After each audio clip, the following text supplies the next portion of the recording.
Saat Suho sedang fokus mengejar tujuannya untuk menjadi lebih kuat, seseorang dari balik kegelapan justru mulai menyusun langkah berikutnya.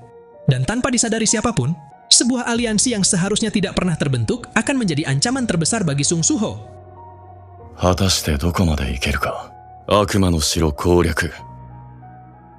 Setelah pertarungan melawan Huang Dongsu berakhir, keesokan harinya Suho langsung mendatangi kantor asosiasi Hunter untuk menjalani pengukuran rank secara resmi. Suasana di depan gedung asosiasi sudah dipenuhi para reporter yang sejak pagi menunggu hasil pengujian tersebut. Sementara itu di dalam gedung, Suho terlihat duduk di antara para Awakener lain yang juga menanti giliran mereka masing-masing untuk diperiksa. Sampai sejauh ini Awakener yang duduk di sebelah Suho telah mencatat, sudah ada 4 orang yang diklasifikasikan sebagai rank D dan 2 orang sebagai rank E. Menurut perhitungannya, jika Awakener dengan rank biasa sudah muncul sebanyak ini, maka secara statistik ia akan mendapat keberuntungan besar dengan klasifikasi rank yang lebih tinggi. Bagi seorang Awakener pengangguran seperti dirinya, ia bahkan tidak berharap untuk diklasifikasi sebagai S rank. Karena jika ia bisa menjadi Awakener rank A atau bahkan rank B sekalipun, itu saja sudah lebih dari cukup untuk merubah hidupnya yang selama ini terasa mustahil. Tak lama kemudian, ketika seorang petugas akhirnya memanggil nama Suho untuk menjalani pengukuran berikutnya, pria yang bernama Kim Pan-sok ini sekali lagi berharap agar Suho juga mendapat rank rendah seperti yang lain. Namun setelah beberapa menit berlalu, ternyata Suho berhasil menyelesaikan pengukurannya dengan diklasifikasi sebagai S rank baru di Korea. Sementara Kim Pan-sok sendiri, ia justru diklasifikasi sebagai rank E. Para reporter yang mengetahui hasil klasifikasi Suho sebagai S rank, sontak mereka langsung menyerbu Suho di pintu keluar dengan antusias, karena kemunculan seorang S rank baru ini adalah berita eksklusif yang akan menjadi pusat perhatian seluruh negeri. Sementara itu, di sisi Wo Jinchul yang terus memperhatikan Suho dari balik jendela ruang rapat asosiasi. Dengan tenang ia mengatakan kepada para petinggi lainnya, sesuai janji, kini Suho benar-benar menjadi S rank. Choi Jong-in yang mendengarnya langsung menanggapi, sebenarnya hal itu sudah bisa dipastikan sejak awal. Dan jika menilai dari kecepatan perkembangan Suho yang sudah jauh melampaui Hunter biasa, tak lama lagi dia pasti bisa mencapai kekuatan yang setara dengan Hunter nasional. Namun mengingat pencapaian Suho ini hanyalah permulaan, kini mereka harus fokus pada langkah berikutnya, yaitu membersihkan seluruh dungeon tipe field yang masih tersisa di Korea, lalu menyatukan semua guild besar untuk mengumpulkan kekuatan Hunter di seluruh dunia. Semua itu harus dilakukan demi membangun kekuatan yang suatu hari nanti dapat mendukung Hunter Sung Jinwo menghadapi perang yang akan datang. Meskipun Choi Jong-in sendiri tidak bisa menebak, akan butuh waktu berapa lama untuk mencapai semua tujuan tersebut. Mendengar hal itu, Baek Kyun-ho juga ingin mengingatkan bahwa para utusan Itarim tentu tidak akan tinggal diam melihat perkembangan sebesar ini. Lalu Wo Jinchul pun mengangguk sebelum menjelaskan, situasi saat ini jauh lebih rumit dibanding sebelumnya. Stardust ilegal yang dulu sempat dilarang oleh asosiasi, kini telah berkembang menjadi Star Fragment dan masih beredar secara diam-diam. Yang lebih mengkhawatirkan lagi, utusan Itarim seolah selalu mengetahui pergerakan asosiasi Hunter, sehingga mereka jadi bisa menghindari setiap penyelidikan yang dilakukan. Setelah mempertimbangkan kemungkinan yang paling buruk, yang mana jika memang ada seseorang yang berhasil menyusup ke dalam asosiasi dan menyembunyikan identitas aslinya, maka mulai sekarang mereka harus memikirkan kembali siapa yang benar-benar bisa dipercaya. Karena musuh yang mereka hadapi kali ini sepertinya lebih cerdas dan berbahaya dari dugaan mereka. Sementara itu di luar gedung asosiasi, Park Do-jin terlihat berdiri di tengah kerumunan reporter yang memadati area konferensi. Dan tatapannya sempat tertuju pada Suho, sebelum dirinya menghilang begitu saja dari tempat tersebut. Shin kemudian memperlihatkan sebuah gate yang terbuka di tengah hutan, di mana Park Do-jin memimpin pasukannya memburu monster. Para pengikutnya terus menyerang tanpa ampun, meski monster yang mereka hadapi sudah terkapar dan tidak menunjukkan perlawanan lagi. Hingga sampailah ketika Do-jin memerintahkan mereka untuk berhenti dan kembali berkumpul. Dengan segera semuanya langsung menunduk hormat di hadapan Do-jin, namun Do-jin hanya diam memperhatikan mereka sambil memikirkan hal lain. Sejak insiden Lee Min-sung, belum pernah ada Hunter rank A yang berani menentang kehendak Star Fragment. Tapi masalahnya, Star Fragment memiliki keterbatasan kekuatan yang masih belum cukup untuk mempengaruhi seorang Hunter rank S menjadi pengikut. Ditambah lagi setelah Suho berhasil menjadi S rank dan dia secara agresif memperluas area pergerakannya. Sejak saat itu Suho terus menarik para Hunter dari berbagai guild dengan kecepatan yang mengkhawatirkan, seolah dia sedang menantang musuhnya dalam permainan perebutan wilayah. Yaitu sebuah permainan, di mana pihak yang dapat mengumpulkan Hunter yang lebih kuat yang akan menang. Tapi karena saat ini Suho sudah merekrut hampir seluruh Hunter S rank yang ada di Korea, sayangnya permainan itu terasa tidak seimbang bagi pihak Do-jin yang akan jadi kesulitan untuk merekrut pengikut di Korea juga. Pada titik ini, Park Dojin menyadari peluangnya untuk menghadapi Suho secara langsung hampir tidak ada. Terlebih lagi setelah melihat kecepatan perkembangan Suho yang luar biasa, dan bahkan jika ia mengorbankan seluruh pengikutnya sekalipun. Dojin pikir hasil akhirnya tetap tidak akan berubah. Satu-satunya harapan yang Dojin miliki adalah menunggu kedatangan fragmen keempat. Dan dengan kekuatannya ia akan mendapatkan kekuatan kegelapan, lalu ia ingin memenangkan permainan ini, tidak peduli meski ia juga harus mengklaim kekuatan fragmen kelima. Namun tanpa disadari oleh Dojin, saat dirinya masih tenggelam dalam pikiran tersebut, tiba-tiba ia dikejutkan dengan suara asing yang terdengar dari arah belakangnya. Hingga Dojin pun segera menoleh dan mendapati seorang wanita yang tidak ia kenal. Sorot mata Dojin kemudian langsung menatap tajam ke arah wanita itu, karena tidak seharusnya ada orang lain yang berkeliaran di sini tanpa izin darinya. Bahkan meski wanita itu sudah menjelaskan, setelah terpisah dari kelompoknya, ia merasa sangat tertolong bisa bertemu dengan Dojin. Tidak peduli apapun alasannya, Dojin langsung saja melepaskan serangan kilatan energi yang menusuk mata wanita itu, membuat tubuhnya jatuh terkapar di lantai. Namun tepat ketika Dojin baru saja menegaskan bahwa dungeon ini adalah milik Guild Reaper, jadi tidak sembarang orang yang bisa masuk ke sini. Tiba-tiba tubuh wanita itu mulai menunjukkan reaksi aneh, di mana ada serangga yang perlahan merayap keluar dari rongga matanya, lalu menggerogoti tubuh wanita itu hingga membentuk sosok baru yang mengerikan. Entitas serangga itu kemudian berkata, menyerang seseorang tanpa memberi kesempatan untuk bicara. Bukankah itu agak kasar? Kurasa di tempat asalmu, kalian tidak memiliki budaya basa-basi ya, Hunter Park Dojin. Atau haruskah aku menyebutmu utusan Itarim? Dojin yang terkejut mendengarnya sontak ia langsung mempertanyakan, siapa sebenarnya makhluk ini dan bagaimana dia bisa mengetahui identitas aslinya? Hingga sampailah ketika sekumpulan serangga itu kembali bertransformasi membentuk sosok wanita dengan aura yang sama sekali tidak bisa dianggap remeh. Saat itulah dia mulai memperkenalkan dirinya sebagai Arsha, dan dia hanyalah seorang penghuni dunia ini yang datang untuk menawarkan kesepakatan dengan utusan Itarim. Lalu begitu dia kembali ditanyai oleh Dojin, bagaimana dia bisa mengetahui identitas aslinya?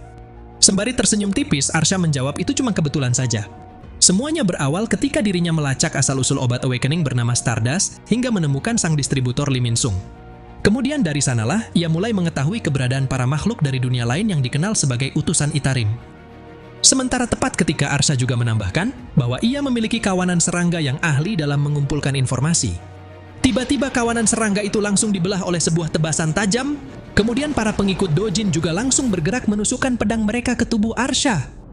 Namun siapa sangka, ternyata serangan itu masih tidak cukup untuk menumbangkannya, karena Arsha dan kawanan serangganya memiliki kemampuan regenerasi untuk membentuk ulang tubuhnya seperti semula.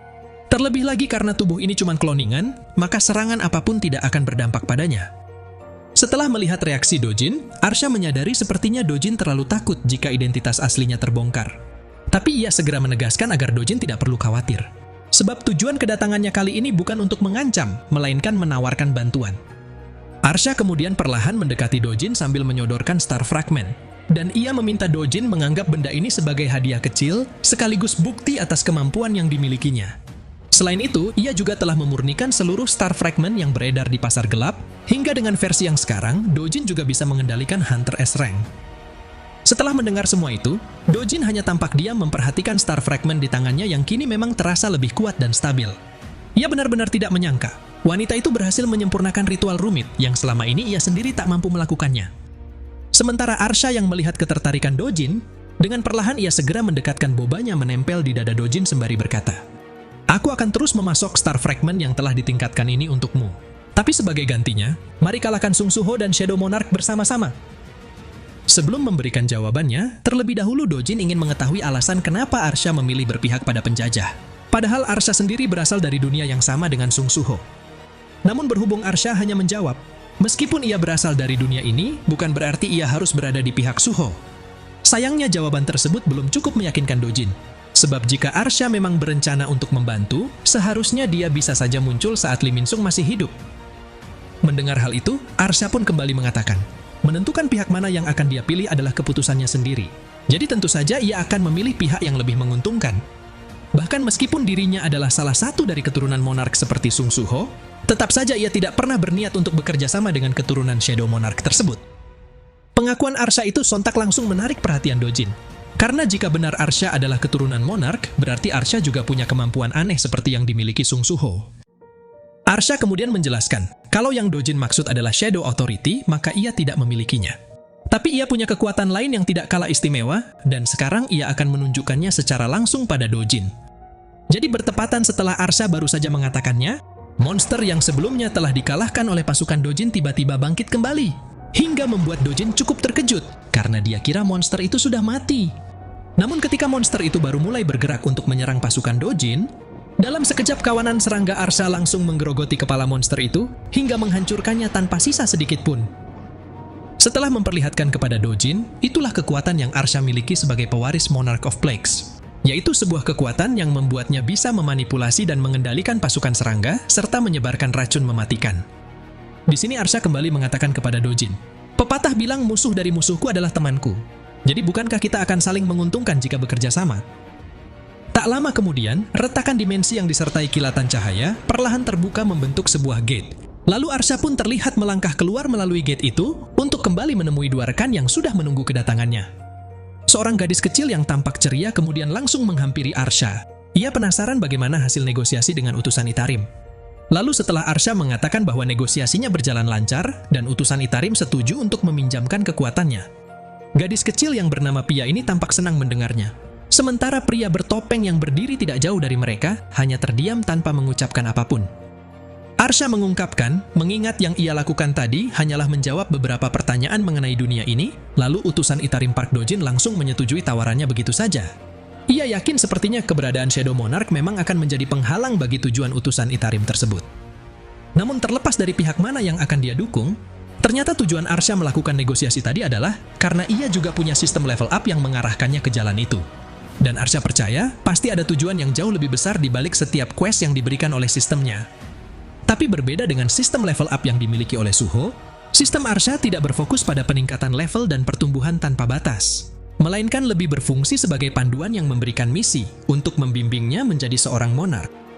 Bahkan karena sistemnya juga menganggap keberadaan Shadow Monarch sebagai penghalang bagi Arsha untuk menjadi monark, itulah sebabnya ia diberikan quest harus membentuk aliansi dengan musuh Shadow Monarch yang tidak lain adalah utusan Itarim. Setelah melihat satu persatu misi berhasil diselesaikan, dan ia juga mendapat sekutu yang berdiri di pihaknya, kini Arsha jadi semakin percaya diri. Hari di mana ia dan pewaris lainnya akan naik menjadi monark sejati sudah semakin dekat. Sementara itu di sebuah apartemen yang berada di tengah kota, di sini terlihat dua orang berpakaian rapi yang menyodorkan dokumen kepada seorang hunter rank S bernama Lee Yun-sok yang bekerja sebagai hunter freelance. Dokumen tersebut berisi tawaran kerjasama dari Guild Myungsong untuk sebuah operasi penyerangan dungeon rank A yang akan datang. Namun sayangnya negosiasi itu tidak berjalan seperti yang diharapkan, karena Hunter Lee Yun-sok sudah sering menegaskan bahwa ia tidak ingin terlibat dalam raid rank A ataupun di atasnya. Bahkan tidak peduli meski dirinya dianggap sebagai hunter yang menyia-nyiakan bakat S rank-nya dan tidak peduli sebesar apapun tawaran yang diberikan. Lee Yun-sok justru terlihat seperti seorang pengecut saat ia menolak tawaran itu sekali lagi, dengan alasan karena ia tidak mau mengambil resiko apapun. Tapi meski begitu, ternyata agen ini masih tidak menyerah juga untuk meyakinkan Lee Yun-sok. Terlebih lagi, ia percaya bagi seorang hunter S rank seperti Lee Yun-sok, seharusnya menyelesaikan dungeon rank A tidak akan terlalu sulit. Hingga sampailah ketika Lee Yun-sok mulai merasa semakin tertekan mendengar bujukan demi bujukan yang tiada hentinya. Akhirnya Lee Yun-sok terpaksa mengungkapkan alasan sebenarnya yang selalu ia sembunyikan selama ini. Setiap malam ia terus dihantui mimpi buruk yang sama, yaitu mimpi yang memperlihatkan dirinya dilahap oleh banyak monster. Dan gerombolan monster yang berkerumun di sekitarnya itu terus mencabik-cabik tubuhnya tanpa ampun, meninggalkan trauma yang tak bisa dilupakan. Jadi itulah sebabnya, percuma saja dia menjadi seorang S-rank jika dirinya selalu ketakutan saat berhadapan dengan monster. Setelah mengungkapkan itu semua, kemudian Lee Yun-sok meminta para agen tersebut untuk berhenti datang menemuinya lagi. Lalu ketika kedua agen itu akhirnya menyerah dan memilih pergi begitu saja. Di tengah perjalanan menuruni tangga, mereka justru berpapasan dengan Dojin yang sedang menuju ke lantai atas. Hingga membuat salah satu agen yang mengenali sosok Dojin langsung berhenti sejenak, ia heran kenapa Dojin menuju ke apartemen Lee Yun-sok. Bahkan di sisi Lee Yun-sok sendiri juga tidak menduga kalau dirinya akan kedatangan tamu S-rank dari Guild Reaper. Lee Yun-sok kemudian melontarkan sindiran kepada Dojin, mempertanyakan kesopanannya karena masuk ke tempat orang lain tanpa diundang. Namun Dojin justru membalasnya dengan sindiran yang lebih tajam, bahwa alasannya datang karena ia mendengar ada seorang hunter S-rank yang takut berhadapan dengan monster. Lee Yun-sok yang mendengarnya sontak jadi kesal dan kembali mempertanyakan apakah tujuan Dojin datang kemari hanya untuk memulai keributan. Tapi karena Dojin tidak menjawab pertanyaannya dan justru terus melangkah maju mendekati Lee Yun-sok. sembari melepaskan energi petir yang bergejolak liar di sekitar tubuhnya. Saat itu Lee Yun-sok langsung memperingatkan Dojin agar tidak melangkah lebih dekat lagi jika tidak mau berakhir dengan tubuh terbakar sampai hangus.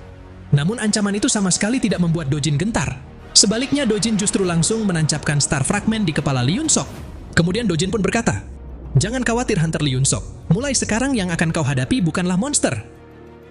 Dan alhasil, berkat Star Fragment yang telah disempurnakan oleh Arsha sebelumnya, akhirnya Dojin bisa mempengaruhi seorang S-Rank untuk pertama kalinya, hingga tubuh dan jiwa Lee Yun-sok kini sudah sepenuhnya berada dalam kendali Dojin. Nah, jadi inilah keseluruhan cerita dari video solo leveling Ragnarok kali ini. Terima kasih buat teman-teman yang sudah nonton sampai selesai. Kira-kira akan ada keseruan apalagi setelah ini? Tetap nantikan update video lanjutannya hanya di channel Onobe.